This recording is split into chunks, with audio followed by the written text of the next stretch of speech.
네, 안녕하십니까. 무리함수 시간입니다. 오늘 28번째 시간이고요. 벌써 8월이 됐습니다. 오늘 날짜를 보다가 8월이 됐다는 얘기는 이제 올해가 얼마 남지 않았다는, 너무 부정적으로 보고 있나요? 아직 5달이나 남았습니다. 네, 이렇게 얘기하고 싶네요. 지금 양자역학 저희 하고 있고요. 지금 5번에 걸쳐서 하는 것 중에서 지난주까지 3번째 했고, 그 지난주까지 했던 게 그 물질파 그리고 파동 역학까지 했습니다. 아마 오늘 해주시는 내용이 행렬 역학인 거죠? 맞나요? 네, 뭐, 그렇다고 봐야죠. 네. 아, 네, 알겠습니다. 그러면 오늘은 또 지난주에 이어서 네, 양자 역학 중에서 행렬 역학 쪽을 네, 발표를 해 주시겠습니다. 네, 준비되면 바로 해주시면 됩니다. 네.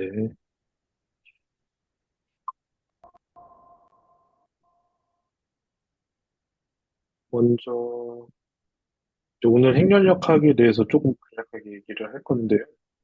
뭐, 혹시 다른 분들, 이제 보시는 분들이 있거나 아니면 여기 계신 분들 참고하실 거면, 저는 이제 자세히 보시면은, 이 사람은 그냥 이 와인버그랑 송희성, 이 양자역학이랑 그냥 약간 원문집에서 조금씩 발췌해온 거를 그대로 복붙을 하고 있구나, 뭐 그런 걸 느끼실 겁니다. 크레딧 이슈가 없게 하기 위해서 다시 한번 말씀을 하고 넘어가고요. 그 저번 시간에 이제 다음과 같은 얘기를 했었어요. 해밀토니안이 있고 이제 타임 에볼루션, 그러니까 이 슈레딩거 방정식을 우리가 다음과 같은 타임 에볼루션처럼 얘기를 할 수가 있다 이런 말씀을 드렸었는데, 그래서 이제 조금만 부연 설명을 하자면은 그 제가 이제 방정식을 이런 식으로 표현을 했는데,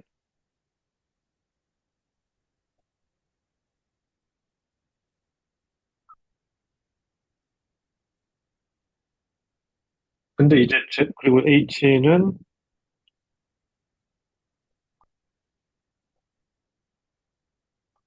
그러니까 이게 지금 제가 이제 이거 쓸 때 사실은 파동역학이랑 행렬역학의 그 용어를 혼용해서 쓰고 있을 수가 있거든요. 근데 좀 눈치코치껏 좀 알아봐 주시면 좋을 것 같습니다. 왜냐하면 저희가 공부할 때는 다 통합된 걸로 배우지 이거를 뭐 따로 배우진 않기 때문에. 그럼에도 불구하고 이제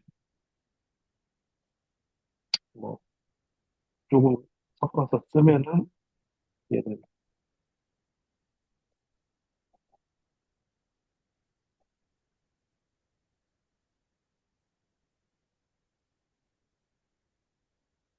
이렇게 되고, 얘는 예를 들어서 우리가 다음과 같은 하모닉 오실레이터 포텐셜을 생각을 한다면, 그냥 우리가 파동함수가 이제 어떤 특정 위치랑 시간에 대해서 정해져 있다고 했을 때 그 V 얘는 그냥 그 포지션에 대한 거를 곱하는 걸로 그냥 이렇게 들어가게 됩니다.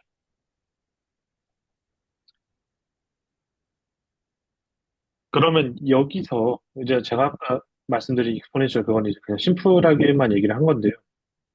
일단 이게 무엇인지는 제가 까보지 않고 H가 시간에 대해서 이제 변하지 않는 그거다라고만 얘기를 드리면은, 저거를 우변으로 넘기면 이제 그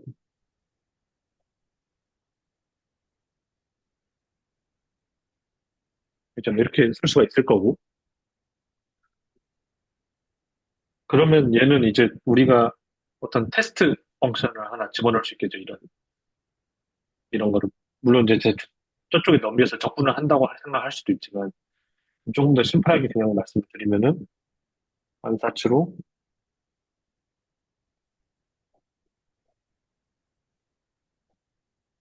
A는 이제 뭐 시간에 대해 의존하지 않는, 집어넣으면 이거 만족하긴 하거든요. 왜냐면 H가 시간에 대해 의존하지 않는다는 전제 하에서.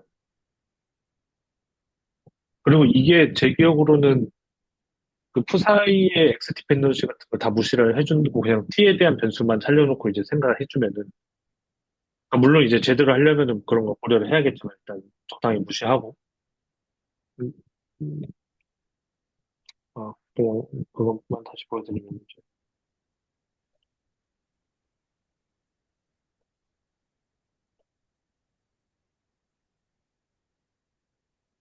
이렇게 되니까 무사히 이렇게 될 것이고 어쨌든 얘 같은 경우는 그 이게 디퍼런셜 이퀘이션인데 우리가 리니어 디퍼런셜 이퀘이션 있잖아요. 리니어 디퍼런셜 이퀘이션 같은 경우는 이거의 솔루션이 이제 어떤 그 앞인 그 공간으로서 이제 주어질 거거든요. 그러니까 솔루션 이거 하나 있고 얘가 1개 미분 방정식이기 때문에 솔루션은 뭐 굳이 말하면 플러스 뭐 B 뭐 이 정도로 아마 주어질 것이다. 근데 그 중에서 이제 이니셜 컨디션을 이제 만족하는 얘는 이렇게 이제 주어질 거라는 사실을 우리가 알고 있는 거죠. 제가 지금 A라고 써놓은 거를 지금 엉겁결에 이제 뒤로 보냈는데 왜 그러냐면 이게 사실은 그냥 숫자라고 하면은 어떤 거든 뭐 앞이든 뒤든 상관이 없겠지만 H가 제가 여기서 다음과 같은 미분 연산자이기 때문에 실제로는 이제 뭐 순서가 좀 중요해지고 그리고 그러기 때문에 이제 이렇게 할 수밖에 없었겠죠. 순서 프사이라는 그 함수를 뒤쪽으로 보내서 조금 더 써주면 이렇게 되고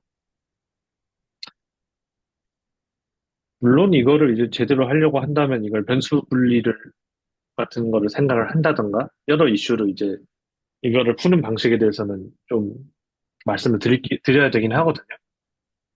그 변수 분리 방법으로 이제 푸는 그런 거. 근데 변수 분리법도 제가 증명을 하지 않고 이제 갖다가 쓰고 있기 때문에 된다는 건 알고 있어요. 근데 심플한 경우에 된다는 건 알고는 있는데 이제 진짜 엄밀하게 그거를 보이려면은 뭐 편미분 방정식 쪽 하시는 거를 한번 따라가셔야 될 것 같고 저는 이거를 t에 대해서 미분했을 때 이게 이렇게 쓸 수 있다라는 결과적으로 되는 획득을 가져가고 있긴 합니다. 그러면은 만약에 방금은 제가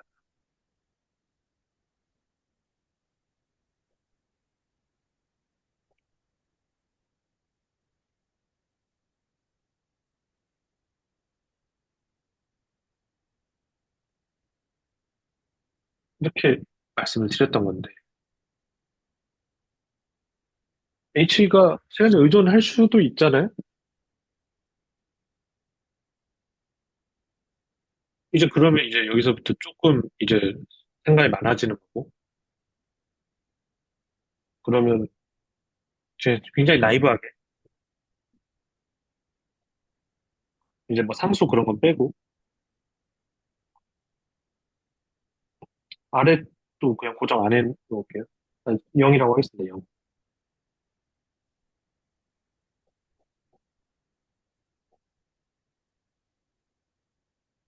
H 봐도 0으로 1로 둘게요.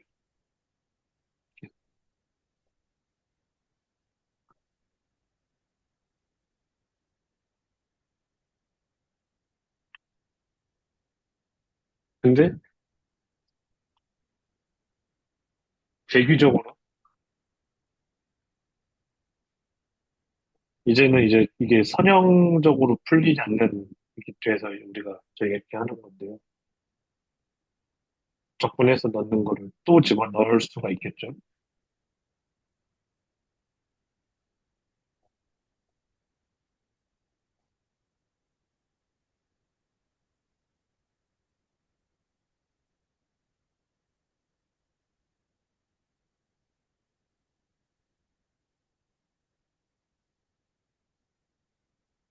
그러면 이거는 계속 지속될 거고. 그럼 이거를 어떻게 풀어야 되느냐. 이제 실제로 해보면은 저희가 이게 심플한 경우에는 예를 들어서 얘가 시간에 의존하지 않는 파트랑 시간에 의존하는 저 파트로 분리가 되는데 얘가 이거에 비해서 충분히 작다고 하면은 저희가 이 문제를 시간에 의존하지 않는 해밀토니안에서 지배가 되는 파트로 전개를 하고 만약에 얘가 작다라고 하는 게 애매하지만 그 모종을 이유로 어떤 이유로든 제가 크기를 잴 수 있다고 하겠습니다.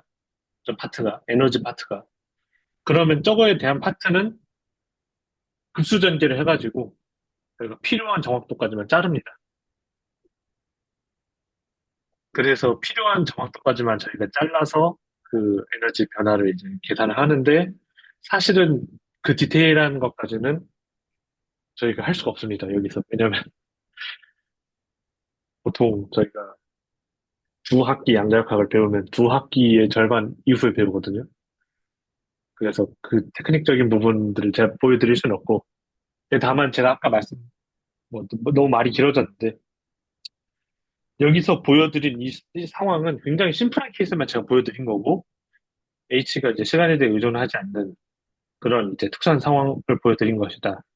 하지만 그럼에도 불구하고 저게 시간에 의존하든 의존하지 않든 이것이 이제 유니터리하다라는 것 자체는 이제 팩트로서 그냥 가져가시는 게 좋습니다.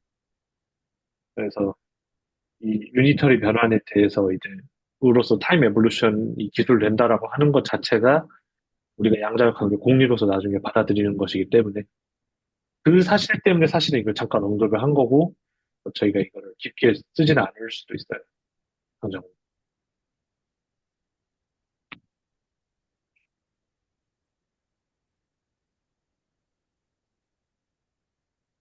근데 네, 뭐 오늘 저 내용이 중요하진 않습니다. 너무 비겁한 변명이긴 한데요.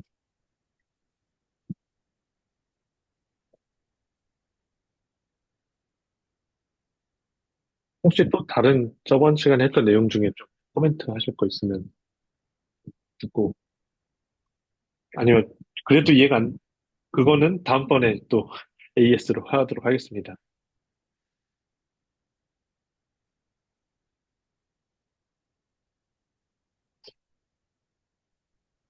그러면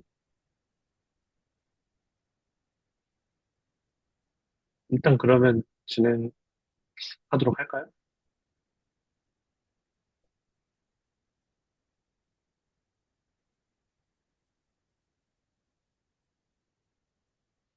뭐 하다가 느낀 건데 스핀은 못할 것 같거든요.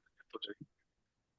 원래 스핀까지 하고 싶었는데 아니 그건 제 과욕이었고 이제 오늘 하고 다음 시간에 하모닉 오실레이터 문제까지 풀고 이제 뭐 끝날 것 같은데 그 다만 이제 역학으로 가셔도 또 하모닉 오실레이터 문제 푸실 겁니다 아마. 그래서 이거는 계속 반복되는 테마다. 뭐 그런 거는 좀 알아두시면 좋을 것 같아요. 슈레딩거 방정식도 결국은 저희가 직접 좀 풀어봐야 이게 느낌이 오는 거라서 여기서 이제 뭐 저거를 제가 이렇게 방정식을 썼다고 해서 슈레딩거가 방정식을 썼다고 사람들이 믿을 이유가 전혀 없잖아요, 사실은. 믿었던 이유는 슈레딩거가 그걸로 이제 그 수소 원자 스펙트럼 같은 거를 다 계산을 하고 또 다른 과정들도 계산해냈기 때문에 이제 믿는 건데 다만 제가 원래는 스핀까지 넣어서 그 당시에 사람들이 했던 그 스펙트럼 계산을 보여드리고 싶었는데 제 공- 책을 다시 한번 보다 보니까 그건 불가능해 보이더라고요. 시간도 없고. 그래서 좀 원래 계획에서 조금 호태한 네, 하모닉 오실레이터 문제 다음 시간에 풀고 이제 끝내는 걸로. 오늘은 그 전 단계인 행렬력학 얘기를 조금 하고 넘어가겠습니다. 일단은 저번 시간에 말씀드린 걸 간략하게만 다시 말씀드릴게요. 우리가 제가 전개의 순서상 그러니까 드보로의 물질파 얘기랑 슈레딩거의 이 슈레딩거 방정식을 먼저 이제 보여드리긴 했는데 그거보다 행렬력학에 대한 얘기가 더 먼저 있었거든요. 그래서 다시 이거는 이제 저도 뭐 원문을 조금 원문 영어 번역본을 좀 봤는데 꼭 이 언어로 쓰여 있진 않긴 해요. 그래서 저는 이거는 이제 다른 교과서에서 정리된 형태로 가져온 거고. 근데 아인슈타인이 2016년에, 1916년에 이제 어떤 투 스테이트에서 스폰테니어스 이미션, EM이라고 하는 에너지를 가진 스테이트에서 EN이라고 하는 에너지를 가진 스테이트로 떨어지는 그 자발적 전이 확률이랑 그리고 그 사이 에너지 준위 차이만큼 그 에너지를 가진 포톤이 들어왔을 때 얘가 이제 아래쪽으로 떨어지는 인듀스드 트랜지션이랑 업sorption 확률의 이제 그 코에피션트를 B라고 하는 코에피션트를 얘기를 했거든요. 그래서 A라고 하는 코에피션트는 이제 이렇게 썼지만 A, N, M이 이제 M에서 N으로 가는 거고 B, N, M도 M에서 N으로 B, M, N은 N에서 M으로 가는 그런 거에 관련된 어떤 비례상수를 얘기를 한다. 저 순서는 하이젠베르크 행렬역학이랑 맞춰주기 위해서 저 코에피션트를 저렇게 썼습니다. 그러니까 왜 A, M, N이 아니냐 하면 이제 그런 이유가 있다. 그래서 저번 시간에 말씀드린 걸 조금 랭귀지를 바꿔서 다시 한번 말씀을 드리면은 이제 프리퀀시 뉴에서 뉴 플러스 D 뉴 사이에 있는 에너지 덴시티 그 어떤 캐비티 안에 있는 포톤이라고 할게요. 캐비티 안에 이제 투 스테이트가 있고 그때의 에너지 덴시티를 이제 그 근처에서 있는 포톤 에너지 덴시티 이렇게 쓸 수가 있고 저 위에서 얘기했던 A랑 B 파라미터는 이제 어떤 템퍼러처 그러니까 포톤 템퍼러처 등에는 의존하지 않는다. 그냥 아톰들이 정해져 있으면은 그냥 결정이 되는 것이다. 그러니까 캐비티를 구성하고 있는 아톰들이 돼 있으면 딱 결정이 되는 거고 저희가 이제 그때 이제 두 가지 가정을 깐다. 첫 번째 M하고 N 사이의 스테이트를 왔다 갔다 하는 것들은 이퀄리브리엄 상태에 있고 두 번째로 클래시컬 이제 스태티스컬 메카닉스에서는 볼츠만 분포를 따른다. MN이라고 했지만 이게 스테이트가 여러 개가 있으면은 이것들이 서로 다른 스테이트로 가는 것들끼리 다 이런 이퀄리브리엄이 있다고 가정할 수도 있겠죠. 이제 이게 스테이트가 두 개가 아니고 막 여러 개 있으면 전부 다 각각 다 이퀄리브리엄에 있다라는 거를 굉장히 강한 조건으로 이제 확장을 할 수도 있을 거고요. 그러면 얘는 이제 자발방출이니까 그때 말씀드렸던 것처럼 M에서 N으로 가는 자발방출 확률 곱하기 이제 포톤 에너지 덴시티랑 그 포톤에 반응해서 아래쪽으로 굴러 떨어질 확률 곱하기 그 M이라고 하는 스테이트에 있을 넘버. 반대로는 N이라고 하는 스테이트에 있는 아톰들의 넘버 곱하기 확률. 이거 두 개가 이제 같아 이퀄리브리엄에 있다고 할 수가 있는 거고. 두 번째로는 이제 다음과 같은 볼츠만 디스트리뷰션을 따른다. 넘버들이. 라는 가정을 깔면 이제 대입해서 정리를 하면은 여기는 자세히 보시면 이제 플랑크 디스트리뷰션하고 같은 꼴이죠. 이제 이런 형태로 이제 주어지게 되는데 A하고 B라고 하는 파라미터가 다 이제 T에 인디펜던트 한다라고 가정을 하면은 여기에 들어있는 이제 T 파트는 여기랑 캔슬이 되어야 맞지 않나? 라고 이제 생각을 하면은 딱딱 캔슬레이션 되는 조건은 그 어떤 포톤이 들어왔을 때 위에 아래로 떨어질 확률이랑 위로 올라갈 확률이 이제 관련된 그 코에피션트가 똑같고 그리고 A라고 하는 파라미터는 이제 B라고 하는 파라미터랑 다음과 같은 관계식을 갖는다. 라고 하는 걸 이제 아인슈타인이 보였었다고 했어요. 지금 단위 같은 게 조금씩 달라졌는데, 왜냐면 그때 제가 원래 참고했던 거에서는 이제 에너지 덴시티 로우가 아니고 인텐시티를 이제 기준으로 했었는데, 그런 것 때문에 이제 좀 단위가 좀 달라지게 저번 시간에 말씀드렸던 것과. 뭐, 근데 그건 그렇게 중요하진 않습니다. 중요한 건 이제 이런 관계식을 얻을 수가 있다. 그 다음에 이제 그럼 하이젠베르크가 한 일로 이제 넘어가게 되는데, 그 당시에 이제 슈레딩거 방정식은 없던 때였고, 하이젠베르크 같은 경우는 기존에 저희가 부호 같은, 부호, 뭐, 드브로이 걸로 볼까요?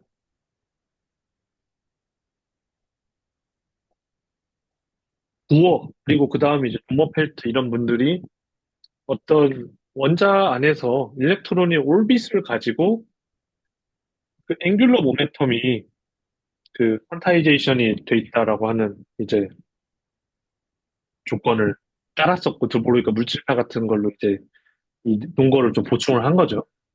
근데 하이젠베르크가 생각했을 때, 아니, 실제 우리가, 아니, 그건 클래시컬 피직스와 우리가 대응하는 거 다 좋긴 한데, 우리가 실제로 볼 수 있는 거는 방출되는 포톤의 에너지, 뭐 정확히 말하면 프리퀀시, 뭐 이런 거밖에 못 보는 거 아니야? 아니면은 얘가 이 에너지가 얼마나 떨어지는가, 레이트 같은 거. 그러니까 조금 우리가 실제 관측할 수 있는 것들로 그것들에 대한 관계식을 얻어내는 걸 목표로 하는 게 맞다. 그래서 하이젠베르크가 중간에 이제 포지션 같은 것들을 쓰거든요. 쓰는데 그거는 그 과정에서 나오는 것일 뿐이고 우리가 결과적으로는 이걸 통해서 이제 그런 그 프리퀀시에 관한 그런 것들, 그러니까 어떤 우리가 이런 고전적인 그런 이런 걸로 해석을 해서 막 궤도를 보고 있다고 생각하지 말고 우리가 그거에 대응되는 퀀텀 무엇이기를 찾아내서 잘 기술을 할 수가 있어야 되지 않겠냐. 이제 이런 목표를 가지고 했다라고 해요. 그래서 제가 지금 근데 제가 이렇게 읽어보면은, 과연 본인이 원하는 걸 100% 만족을 시켰는가 잘 모르겠지만, 이거는 이제 그 독일어로 돼 있던 걸 영어 번역본에서 가져온 문장이거든요. Principle for constructing a quantum mechanics based equals exclusively on relations between observable quantities. 에너지나 포톤 프리퀀시 같은 것. 이것은 이제 포지션이나 오비탈 피리어드 같은 거를 생각하지 않는다. 그럼 아까 아인슈타인이 했던 거를 이제 다시 한번 보면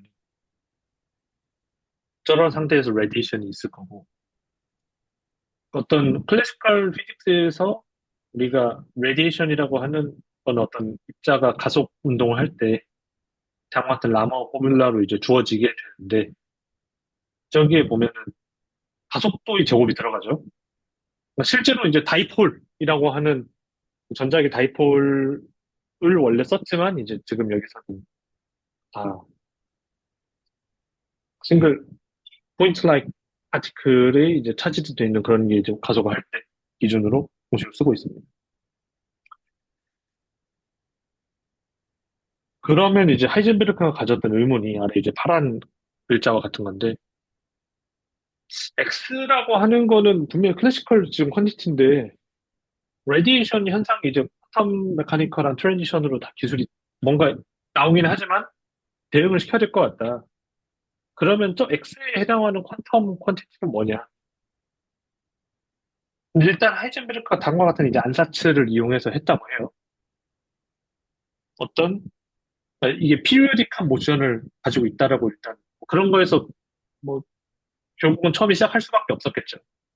이게 궤도를 뱅뱅 돌고 있으면은 뭔가 이, 이 에너지, 우리가 이제 익스포넨셜 이런 관계식 자체는 뭐 사실은 고전역학 파동방정식 같은 거 풀 때도 그냥 나오는 관계식이긴 한데 물질파 할 때도 비슷한 관계식이 나왔었죠.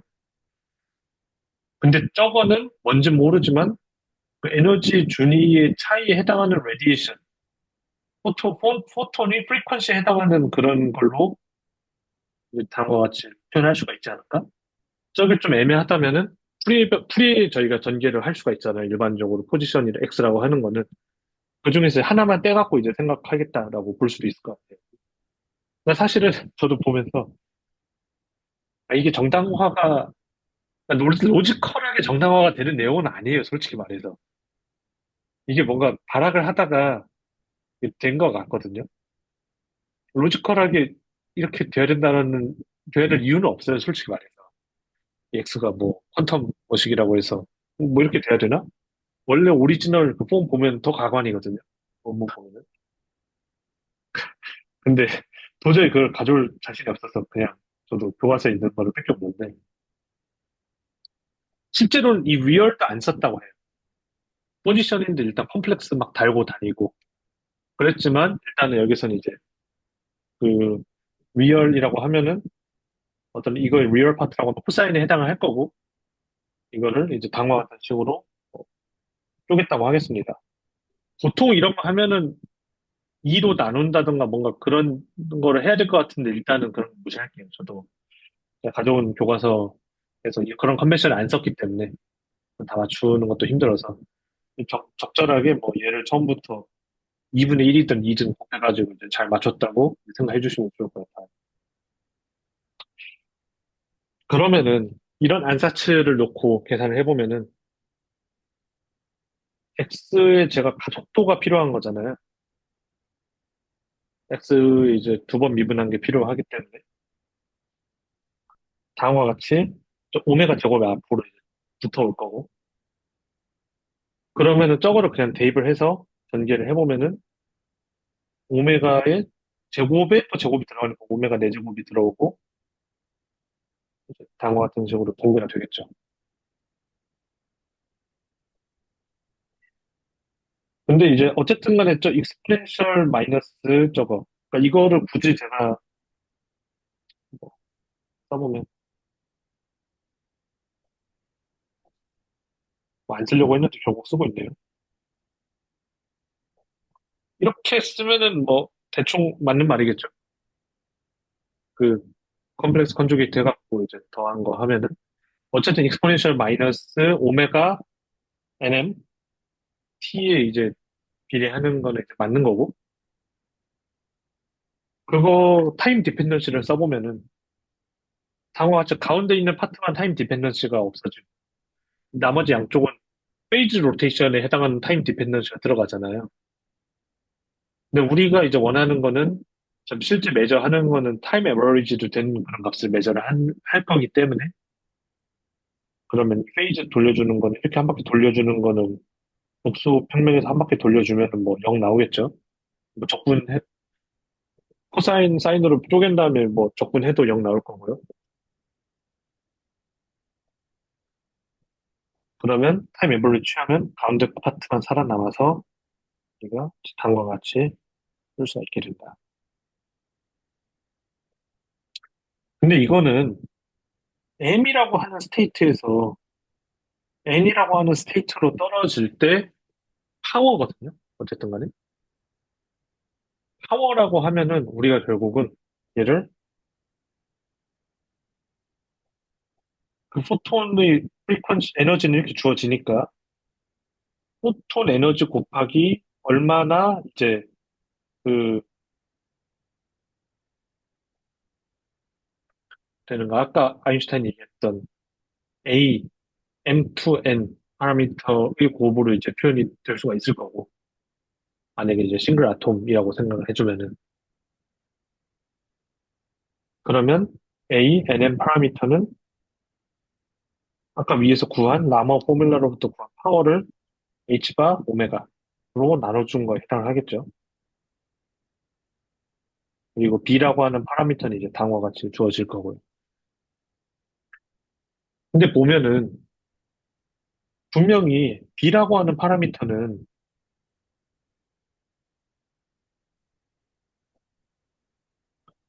제가 이게 똑같이 썼지만 얘는 지금 M이 N보다 더 큰 거를 얘기를 하는 것, 정확히 말하면 이 M이 이 M보다 큰 상황에서 제가 지금 정의를 한 거기 때문에 두 개는 대칭적인 파라미터는 아니거든요. 원래. 더 높은 데에서 그 에너지 준위의 차이만큼의 포톤이 들어왔을 때 낮은 게 위로 올라갈 확률이랑 높게 있던 게 뭔진 모르겠지만 그 영향을 받아서 이제 이유를 설명하려면 뭐 보존이 어쩌고 뭐 그런 얘기를 아마 해야 될 거거든요. 음, 똑같은 에너지를 가진 포톤이 지나가니까 어? 나 그 사이에 있는 에너지 나도 똑같은 에너지를 가진 포톤으로 화 해가지고 같이 따라갈래 라고 하는 그 경향성을 표현을 한 거기 때문에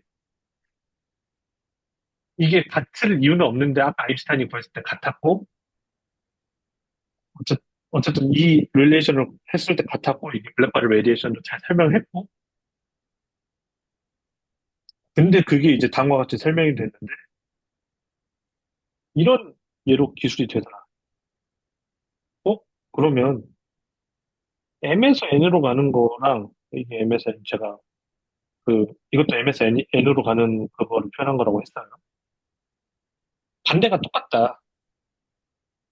근데 우리가 지금 이거에 어차피 그 컴플렉스 제곱을 보고 있잖아요. 그러면 다음과 같은 안사치가 성립하는 거 아니야? 라고 이제 생각을 하고, 그러니까 정확히 말하면 지금까지는 이 상태에서만 정의가 됐던 건데, 어, 앞에 그 앰플리튜드가 어떻게 되어 있는지 모르겠지만, 앰플리튜드 포함해서 이거는 컴플렉스 컨주게이트 관계에 있다. 특히 그 페이즈만 보면은 얘는 원래 이거라고 하는 이거에 비례한다는 안사치를 잡았었단 말이에요. 근데 컴플렉스 컨주게이트 취하면은 플러스 붙으니까 다시 마이너스를 바꾸고 두 개 순서 바꿔주면은 이렇게 되는 거죠. 그래서 단순히 이 컴플렉스 페이즈 파트만 이렇게 이런 관계식이 있는 게 아니라 정말로 이건 컴플렉스 컨주게이트 관계에 있다라는 식으로 이제 안사치를 한 번 더 걸고 이거는 에너지가 크고 작고에 상관없이 그냥 이런 식으로 성립되는 것이다. 뭐 같든 작든 일반적인 꼴로 놓고 우리가 편하게 계산을 해보자. 라는 식으로 이제 확장을 한번 해봅니다. 하이젠베르크의 원문을 더 자세하게 읽어보면은 이게 얼마나 뭐돼 있는지 저는 잘 모르겠어요. 근데 이건 봤을 때 이게 꼭 로지컬하게 이래야 되냐? 이건 아니에요. 이건 역시 제가 봤을 때는. 그럼에도 불구하고 더 나아갑니다. 기존에 그 클래시컬 일렉트로다이나믹스를 기준으로 해서 이런 릴레이션을 얻었다고 하더라고요. 훈이라고 하는 분이. 근데 사실 이 파트는 제가 그 교과서에서는 단위가 좀 다른데 제가 일단 맞춰놓은 거고 뭐 좀 틀릴 수도 있어요. 근데 여기서 이제 퀀텀으로 넘어가면은 얘는 N에서 M으로 그 트랜지션 할 확률이라고 했었죠. 그 근데 얘가 M에 대해서 제가 쫙 하니까 N이라고 하는 스테이트에서 여러 스테이트로 가는 그 어떤 상황을 생각을 한 것 같고요. 이때 일단 무작정 때려 박아주고 B도 위에서 구했던 걸로 넣어주고 양변을 잘 정리를 하면은 다음과 같은 이제 식이 나오는데 다만 이때 이 공식은 한 차원의 경우에 이제 구했다고 해요. 근데 이제 하이젠베르크는 그때 1차원 문제로 일단 맞춰서 문제를 생각하고 있었기 때문에 우리가 X제곱 그 아시잖아요? 그 이런 거 성립하는 것처럼 제가 XYZ 방향별 구별은 없다라고 가정을 하면은 이제 원 디멘션의 경우에 다음과 같은 식으로 미가 떨어지게 된다. 뭐 뒤에 가서 근데 로지컬리 점프 많이 할 거니까 너무 고심하면서 보실 필요는 없고요. 솔직히 말해서. 근데 우리가 이제 그 당시 풀던 문제가 수소 원자라고 하면은 당과 같은 상황을 생각을 하는 거잖아요. mx 조금 더 명확하게 하기 위해서. 운동 에너지 더하기 위치 에너지. 근데 우리가 이제 어떤 타원 궤도를 도는 그런 문제라고 생각을 하면은 또는 항상 레디얼 파트랑 그 직교하는 파트의 어떤 뭐 분해를 할 수가 있을 거고 조금 더 심플한 케이스에 진짜 이렇게 분해를 할 수가 있죠. 어, x 다시라고 하는 속도 벡터는 r R 다시라고 하는 레디얼 방향 속도랑 R 세타 다시라고 하는 그 엑시얼 방향 속도로 분리를 할 수가 있다. 그러면 이 운동 에너지라고 하는 거는 레디얼 방향 운동 에너지랑 엑시얼 방향 운동 에너지로 이제 분리를 할 수가 있을 거고,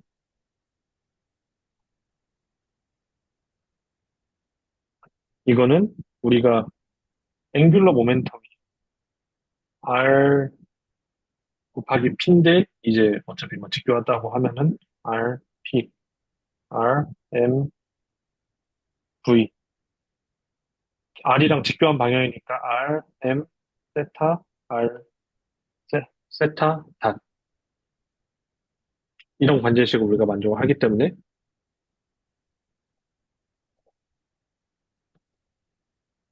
얘는 아마 이거 역학 때 했었을 수도 있어요. 이 역학 교과서에도 많이 나오고 앞에서 역학을 한참 했으니까.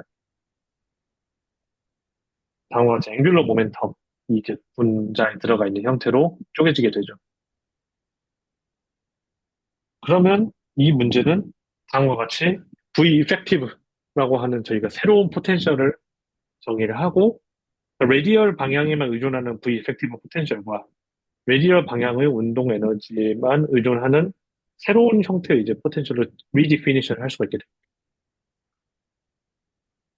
이거를 이제 저는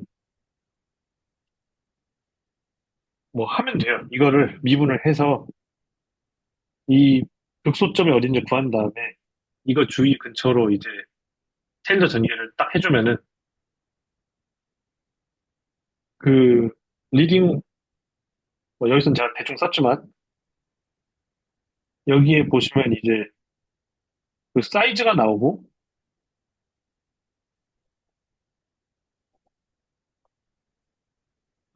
원래는 여기에 리딩, 음, 맞죠 이게? 네, 맞아요.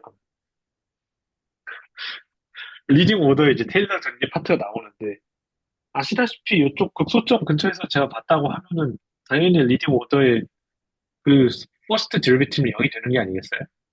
그래서 이 수많은 역학 교과서에 이제 나오듯 세컨드 오더에 이제 이쪽 파트부터가 실질적인 리딩 오더가 됩니다. 왜냐하면 이거는 이 포텐셜 에너지 리디펜을 통해서 0으로 항상 쳐낼 수가 있으니까.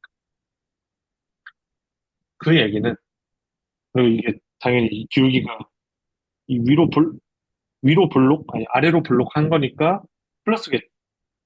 이것도 또 플러스겠죠. 그래서 이쪽 파트를 우리가 무시한다고 치면은 항상 우리가 리딩 오더에서 어떤 안정된 시스템, 그러니까 에너지가 극소점을 갖는 인근에서 문제를 풀 때는 항상 우리는 하모닉 오실레이션 문제를 이제 낮춰서 풀 수가 있게 됩니다. 물론 조금 더 정확하게 풀려면 플러스 세제곱텀 플러스 네제곱텀 이렇게 가야겠지만, 우리가 많은 경우에 이거를 이제 두 개 하모닉 오실레이터 푼 다음에 나머지는 안 하모닉 오실레이터 파트라고 해서 약간 플러스 알파로 해서 문제를 많이 풀거든요. 이렇게 안 되는 문제는 솔직히 좀 수치적으로 풀어야겠죠. 그-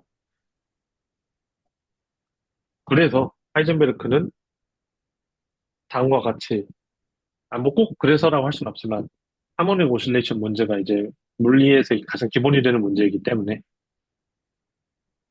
다음과 같은 하모닉 오실레이션 문제를 이제 접근해야 하게 됩니다.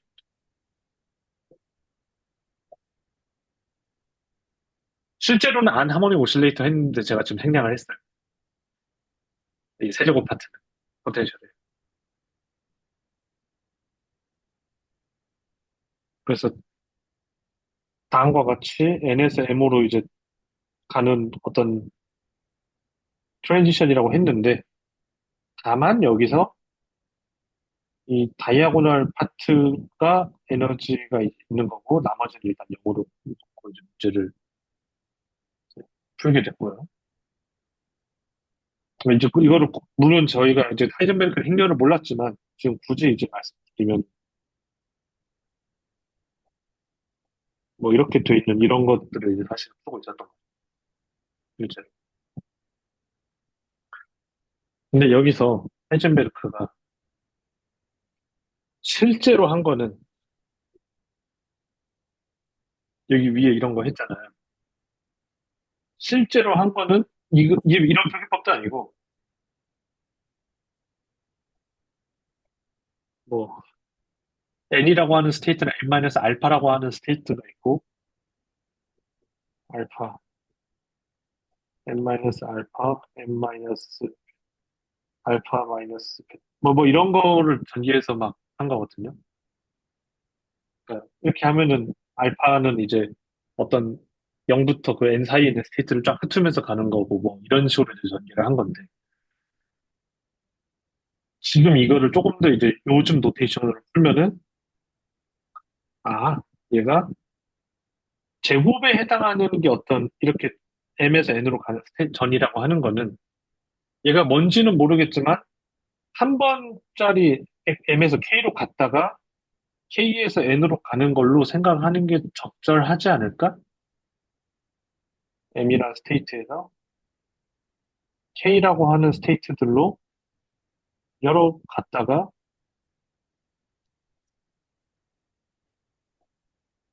이렇게 옮겨가는 게 타당할 것이다. 우리가 어떤 두 칸짜리 뭔가 전이라고 하면은 중간에 한 칸짜리 전이로 갈 수 있는 곳들을 다 가고 어차피 그 확률은 알아서 곱해질 거니까 이렇게 하는 게 맞지 않을까. 근데 제가 이제 이거는 표기법을 이렇게 썼지만 얘는 이렇게 가는 표기법을 제가 쓰기로 했고 얘도 m에서 k로 가는 그리고 k에서 n으로 가는 표기법으로 아까 제가 쓴다고 말씀드렸죠. 그리고 k 가운데 다 곱해주는 식으로 x 닷의 제곱 같은 경우에는 이제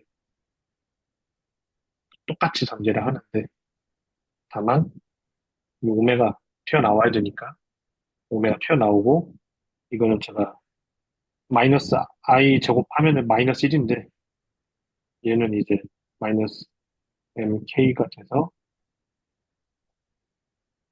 그렇죠.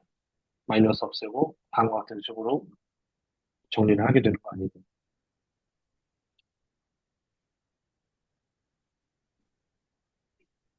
근데 이제 사실은 저희는 이 문제를 전혀 다른 방식으로 다음 시간에 풀 거예요. 그럴 건데 이제 하이젠베르크가 중간에 어떤 이제 결과를 얻었냐면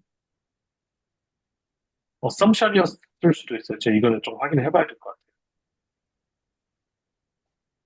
인접해 있는 애들끼리만 이제 전이가 되고 다이렉트하게는 그러니까 얘가 막 두 칸 가는 것보다는 한 칸씩 떨어지고 올라가고 그래서 두 칸을 간다라고 하는 거는 한 번에 두 칸을 가는 게 아니라 이제 한 칸씩 내려가는 그래서 이렇게 인접해 있는 얘들끼리만 이제 오메가 제로라고 하는 그 식으로 전이가 될 수 있다라는 이제 결과를 써서 저거를 계산해 보면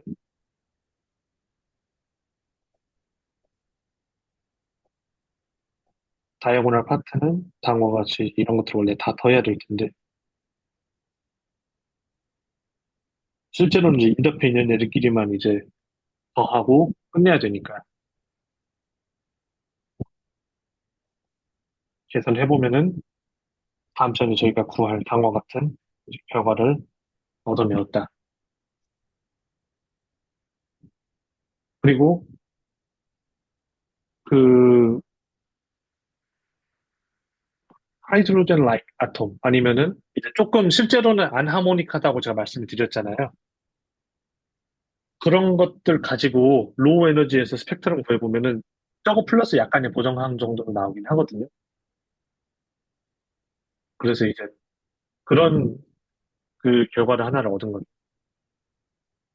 근데 저번에 이제 여기부터는 사실은 제가 이제 즉석에서 말씀드릴 건데 지금 이 기회에서 heisenberg가 중간에 자연스럽다고 생각해서 가정했던 이 내용들이 그 보른이랑 이제 요르단 같은 경우에는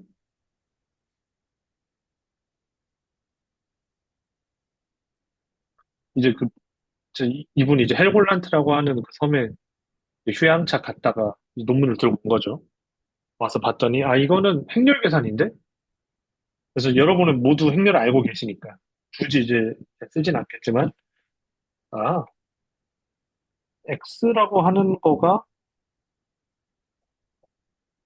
X, NM이라고 하는 어떤 행렬로서 우리가 이제 이거를 전개를 했으면, 다른 물리량들에 대해서도 비슷한 식으로 이제 표현할 수가 있는 게 아닐까? 라는 이제 생각을 하셨던 거고, 특히 이제 제가 지금 뭐 조금 뭐 조금 난잡하게 그냥 말씀을 드리면은 저번 시간에 저희가 이제 푸사이라고 하는 파동함수에 대해서 배웠잖아요.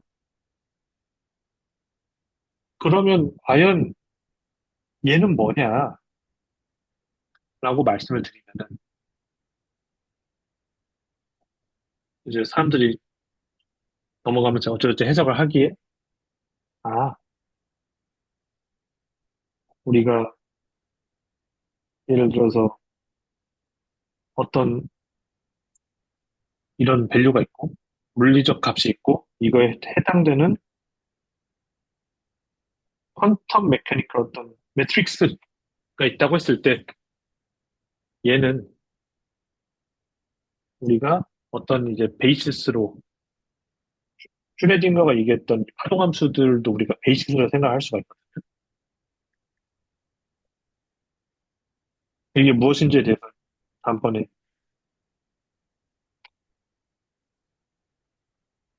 이것들은 이제 어떤 컴플렉스한 그런 펑션이기 때문에 제가 그냥 뭐 풀이의 급수 할 때 그런 식으로 베이시스 전개하는 것처럼 함수 공간에서 이 베이시스라고 얘기를 할게요. 그러면 얘는 이 특정 베이시스를 제가 생각을 했을 때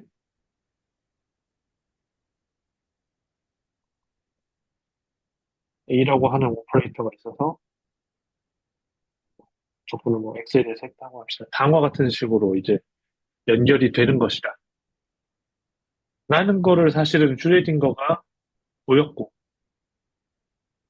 아니, 디렉이 보였던 거예요. 하여튼, 디렉, 슈레딩거 이런 분들이, 아, 이거는 매한 가지다. 그러니까, 하이젠베르크가 보였던 이런 행렬 역학, 하이젠베르크, 올 조르단이 얘기했던 행렬 역학과 이 파동 함수와 어떤 오퍼레이터, 뭐 해밀토니안도 있겠고 등등. 그런 것들이 이 파동 역학은 사실은 같은 거를 다르게 표현한 것일 뿐이다. 라는 이제 이야기를 한 거죠. 그렇게 해서 이제 사실은 1920년대 후반에 두 가지는 이제 같은 현상을 다른 방식으로 설명하는 것이다라는 어떤 컨센서스가 생긴 거예요.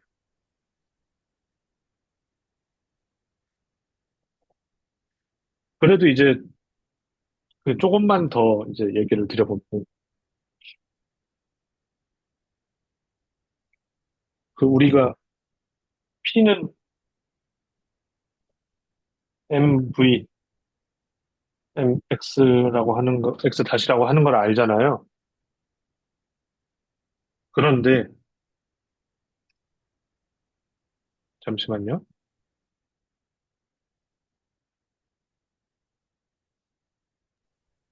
아, 네, 죄송합니다.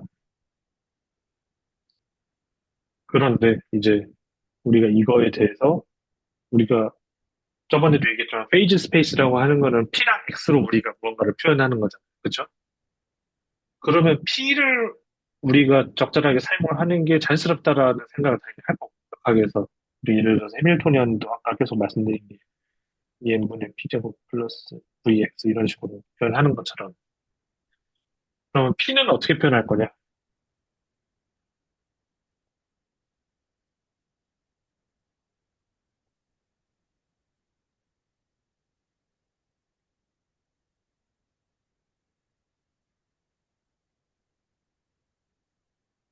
근데 아까 안사츠 뭐였죠?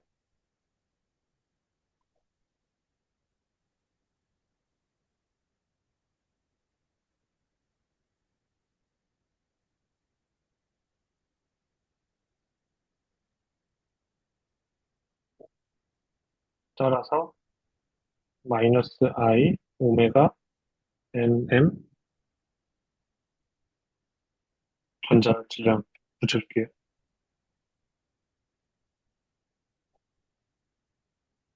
다음과 같이 쓸 수가 있고. 그러면 이거 뭐 행렬이라고 했으니까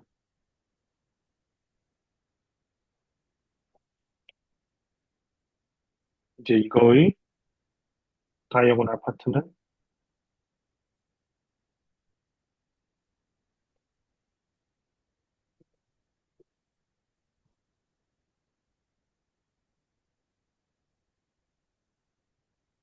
그러면은 이제 얘는 위에서 방금 구한 거 대입해주면 마이너스 I ME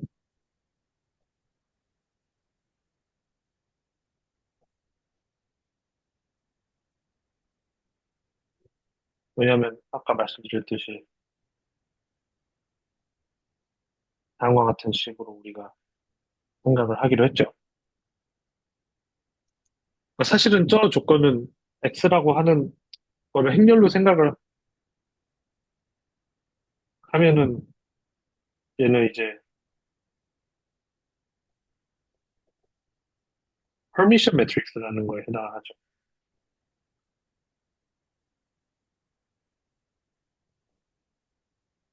어쨌든 저희가 계속 진행을 해보면 얘도 이제 똑같이 이제 계산을 해보면은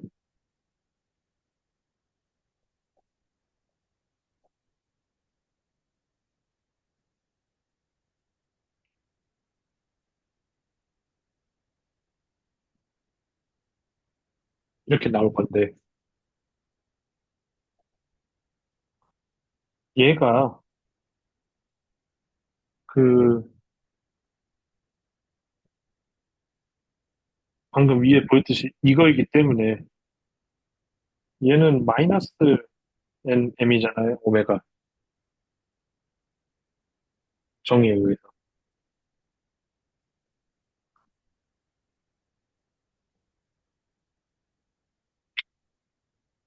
그러면 위랑 똑같아 보이지만 실제로는 플러스 I M E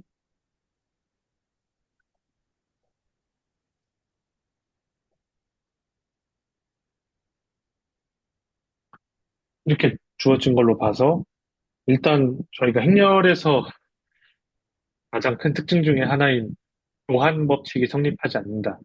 실수와는 달리.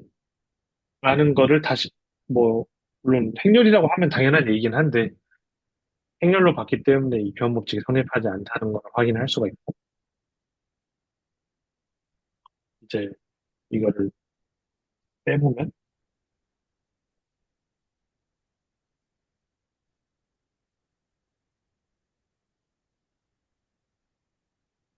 이거를 뭐 저희가 이렇게 표현할 수도 있겠죠.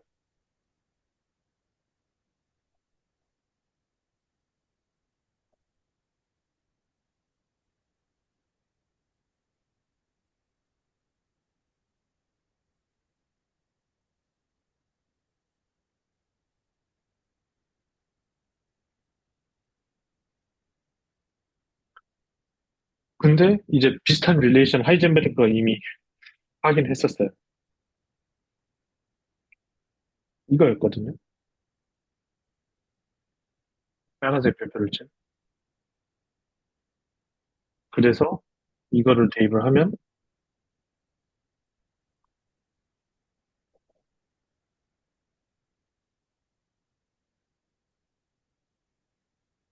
그래서 이게 이제 하이젠베르크가 발견을 했던 uncertainty relation이 원시적인 형태니까.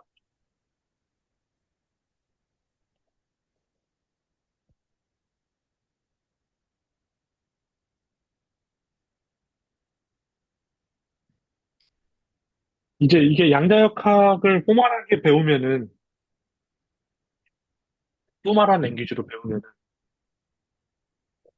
처음부터 포지션 스페이스로 쫙 풀이 변환, 풀이 전개하고, 모멘텀 스페이스로 풀이 전개 쫙 하고, 익스포넨셜 마이너스 I, P, X 오버 H 바 해서 이거 놓고 뭐 스테이트가 이렇게 해서 포멀하게 얘기하고 하면은 하이젠베르크 언설턴티 릴레이션은 언설턴티 프린시플은 그냥 코지 슈바르츠 부등식이거든요.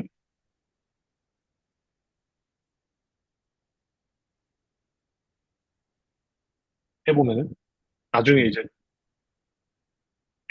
그러니까 물론 이제 이거를 저희가 조금 이 릴레이션을 가지고 손을 보면은 그 유명한 델타 X, 델타 P 어쩌고 이런 게 나와요. 근데 이거 그냥 코시 슈바르츠 릴레이션으로 나오는 건데 그럼 이거 자체는 어떻게 나왔냐 생각해보면은 수학적으로 보면 되게 간단한 심플한 레벨의 아날리시스로 나왔던 거죠. 그러니까 결국은 하이젠베르크가 이제 고민을 했던 게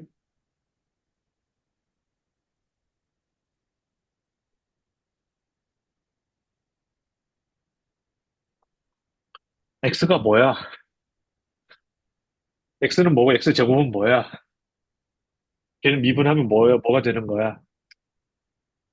라는 것을 고민을 해서 어찌 보면은 그렇게 로지컬하게 로직 그러니까 논리로 이해를 하면 좀 안 되는 것 같아요. 이 왜냐면 이제 리얼 이런 것도 빼먹으셨고 실제로 할 때 이런 것도 실제 하이젠베르크 할 때는 그냥 음악스럽게 했다고 하시더라고요. 근데 그거 하나가 이제 자기는 납득이 안 된다 이거죠. 그 클래시컬 피직스랑 이거랑 대응이 돼야 되는 거 알겠는데 자기는 저 포지션이라고 하는 게 클래시컬 피직스 있는 걸 그대로 못 갖다 쓰면 안 될 것 같아서 퀀텀 아날로그를 어떻게든 찾다 보니까 행렬에 해당하는 언어를 재발견을 하신 거고 이거보다 훨씬 더 안 좋은 형태로 하셨지만 이제 그런 관계식으로 이제 원시적인 이런 uncertainty relation까지 이제 구할 수 있었다.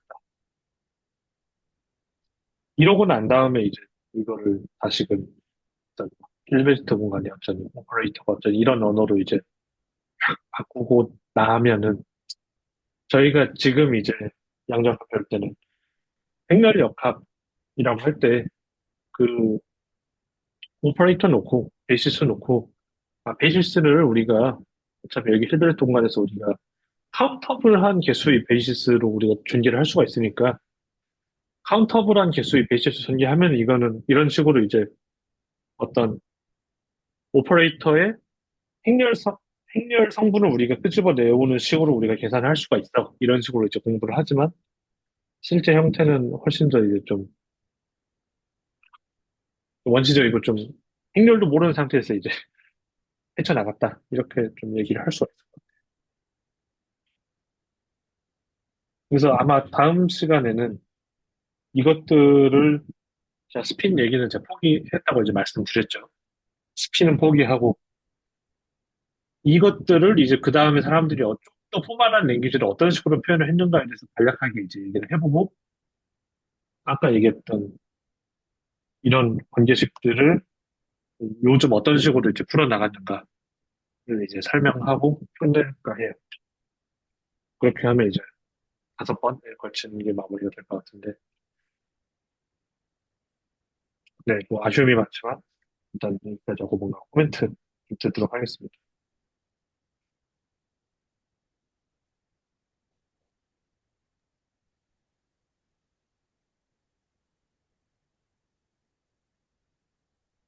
저는 그냥 짧게 코멘트를 드리겠습니다. 어렵네요.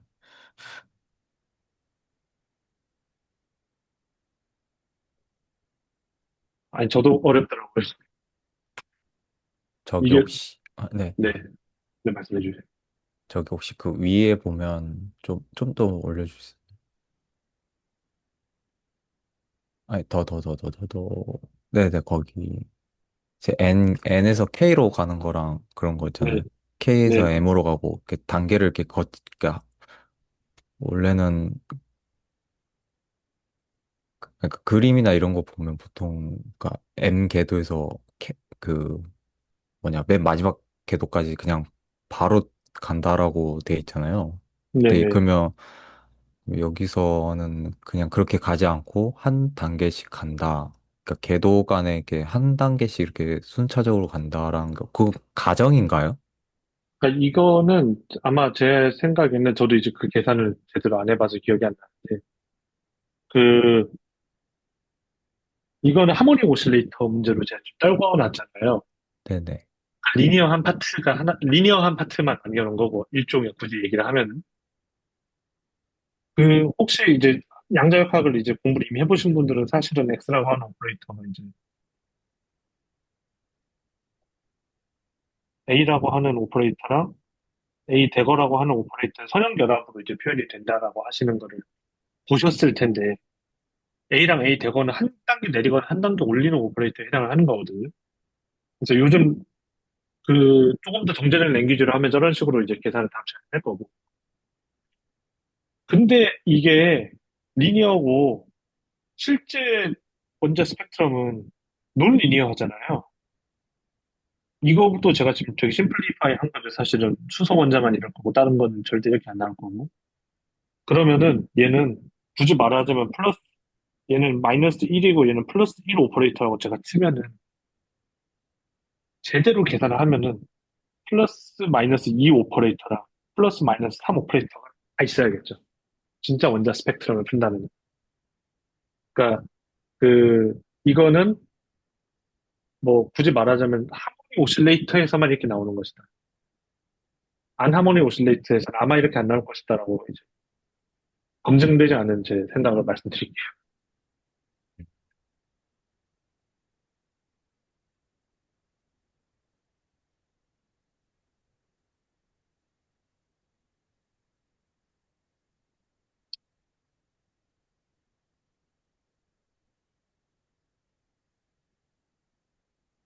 음,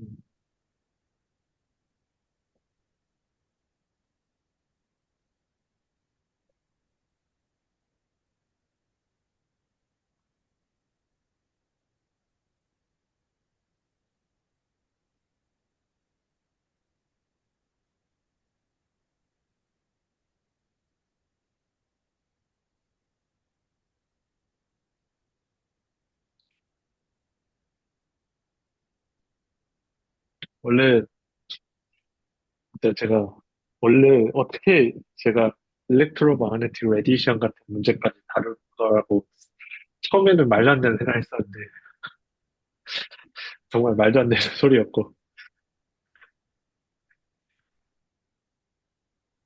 이,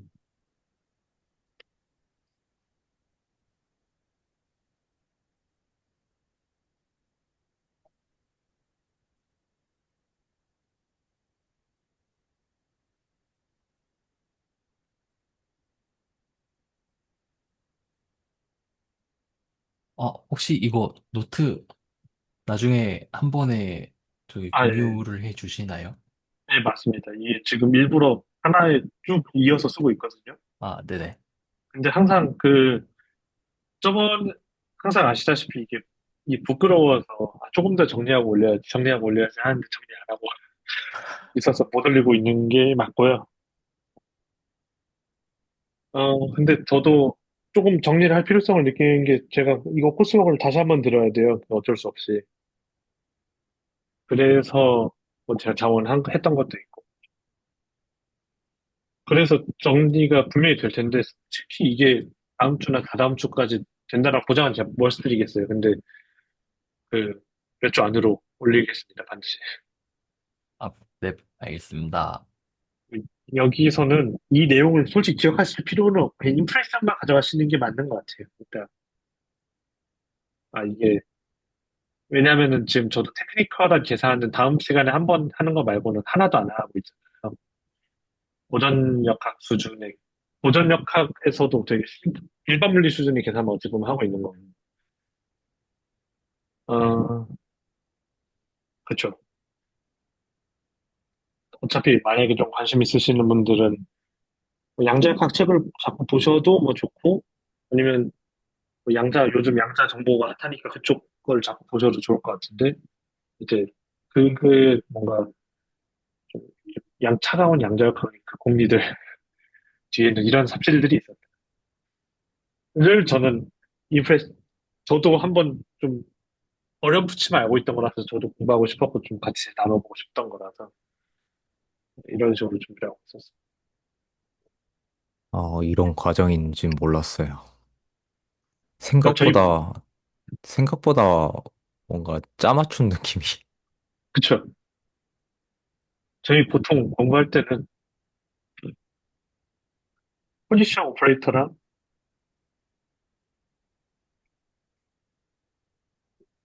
이거는 이 공리죠, 그냥. 이, 딴 데는 공리로는 안 써져 있나? 저거를 그냥 공리로 저희가 이제 처리해버리고 이제 그냥 가기 때문에 거의 프린시플로서 증명은 안 되거든요. 제가 알기로는. 그래도 저는 이제 그런 얘기는 많이 해요. 그러니까 교양서적 보시면은 저보다 훨씬 더 좋은 언어로 표현해 주신 분들이 많아서 그거에 대해서 막 부어, 아인슈타인, 하이젠베르크 논쟁 이런 건 이제 좋은 교양서적 찾아서 보시길 권하는데 요즘 이런 거 보니까 이거는 전혀 이게 수도 사이언스 얘기입니다. 최근에 운전을 하다 보니까 요즘 제가 본가랑 이제 학교 사이를 40분씩 왔다 갔다 하거든요. 출퇴근을. 이제 그런 생각이 들더라고요. 이 양자는 아니지만 우리 이 국도 주행도 이 웨이브 언설턴티 프린시플과 같다. 차 간격이 몰려 있으면은 간격 맞추고 이게 차 간격 붙여갖고 시속 90km로 달리면 이 가끔 좀 정신 나간 것처럼 엑셀 브레이크 계속 발이 이제 너무 가까워지는데 살짝 해야 되나? 약간 그런 생각이 드는데 안전거리 지켜서 가면은 포지션은 되게 퍼져 있어도 속도는 일정하게 가지 않습니까? 결론은 아, 안전거리 지켜서 운전하자는 얘기입니다. 이 오늘의 교훈. 농담입니다. 농담입니다.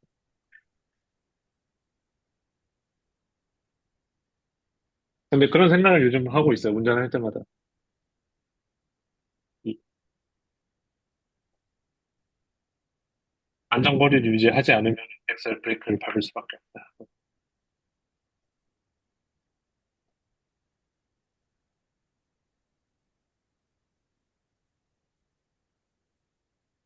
또, 뭐, 다른 코멘트 있으실까요?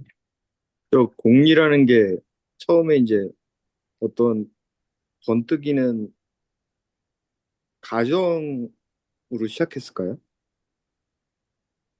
그렇죠. 아마 처음에 여기 안사츠들 보면은 막 이런 안사츠 잡잖아요. 근데 그러니까 이거는 사실은 예를 들어서 뭐 슈레딩거 방정식에서 나오는 이런 거 있잖아요. 그 저번에 아까 말씀드린 이런 거. 그러니까 에너지 만약에 차이가 그 해밀토니안 자리에다가 E2 마이너스 E1 집어넣으면은 얘는 오메가 1 그 1, 2 H 바이기 때문에 이 익스포넨셜 팩터가 마이너스 I 오메가 1, 2 T거든요. 그래서 사실은 하이젠베르크가 잡았던 안사치 자체가 슈레딩거 방정식과 되게 밀접하게 연결이 돼 있어요. 하지만 지금 트랜지션에서 X라고 하는 걸 잡는 것 자체가 이제 좀 이상하죠. 적어도 베이직한 레벨에서 공부할 때 저런 식으로 봤거든요. 이제 조금 더 뒤쪽에 가면은. 그러니까 지금에 와서는 이제 이런 여러저런 모티베이션으로부터 이제, 물론 슈레딩거 방정식은 하이젠베르크 이제 이론보다 뒤에 나왔습니다. 근데 이런 것들로 해서 실제의 어떤 단편적인 진실을 담고 있을, 하지만 결과적으로 뭔가 그럴싸한 결과식들을 만들어내는 것들로 온 다음에 나중에는 아, 얘가 진또백인데? 하고 남긴 거죠. 네. 그러니까 저희가 무슨 공리 하는 것들도 사실은 이퀴밸런트하게 잡을 수 있는 공리들이 되게 많잖아요. 근데 예를 들어서 뭐, 리스트 오브 바운드 프린시플 같은 거 이제 보시면은 그 이퀴밸런트 공리들이 되게 많은데 리스트 오브 바운드 프린시플로 잡는 이유는 있겠죠.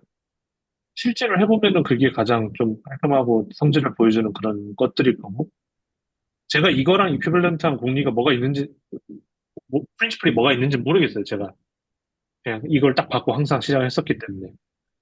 근데 이제 그런 여러 가지 중에서 얘가 굉장히 좀, 이, 그런 다른 성질들도 잘 유도할 수 있는 그런 프린시플로서 선택이 됐다고 봐야겠죠. 아니면 물론 이거를 이제 이런 식으로 구해낸 역사적 이유 때문에 얘가 프린시플로 선택이 된 걸 수도 있고.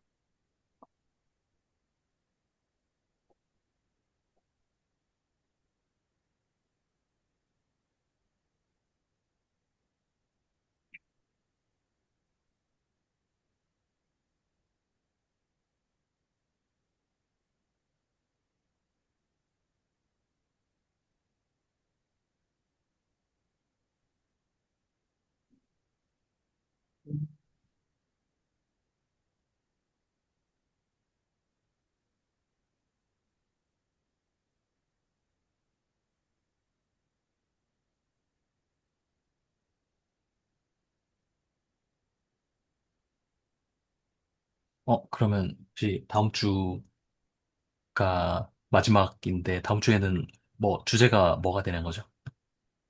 다음 주에는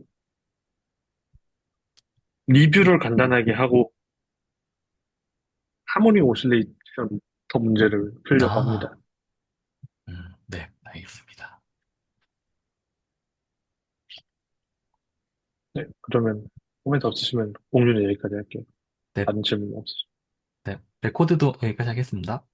네, 네, 수고하셨습니다. 하셨습니다. 고맙습니다.